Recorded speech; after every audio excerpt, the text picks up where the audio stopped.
Don't touch my body, bambola ji, bambola ji.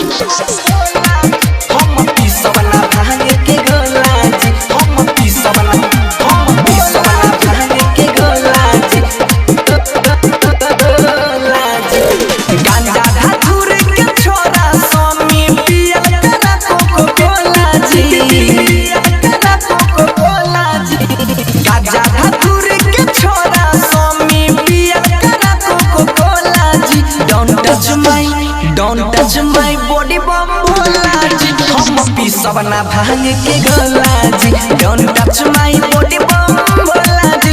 अब पीसा वाला भांग के गोला जी। DJ Vikas Don't touch my body, bambola जी, bambola जी।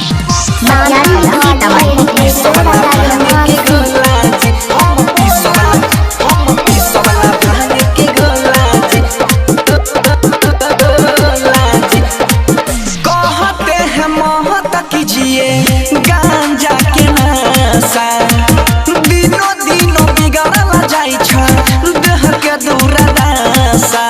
बात मानिए स्वामी जी कहाँ कहते हैं मोहत कीजिए गांजा के नशा, दिनों दिनों बिगड़ला जाई छ देह के दुर्दशा।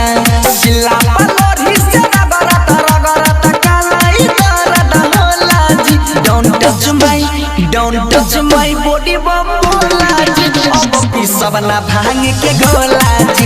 Don't touch my body, bambola जी। हम पीसा वाला भांग के गोला जी। Don't touch my body, bambola जी, bambola जी। हम पीसा वाला भांग के गोला जी। हम पीसा वाला भांग के गोला। जाता तंग करबो चली जइबा नहीं हारबा, केतन मनई भो कहियो बातो नहीं करबा, बातो नहीं करबा। जाता तंग करबो चली जइबा नहीं हारबा, केतन मनई भो कहियो बातो नहीं करबा।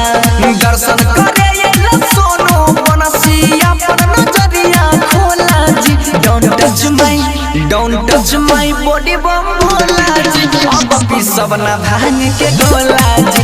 Don't touch my body, bambola जी। हम पीसा वाला भांग के गोला जी। सुन रहे हैं स्वामी जी? शांति रिकॉर्डिंग स्टूडियो राजा जनमानसी।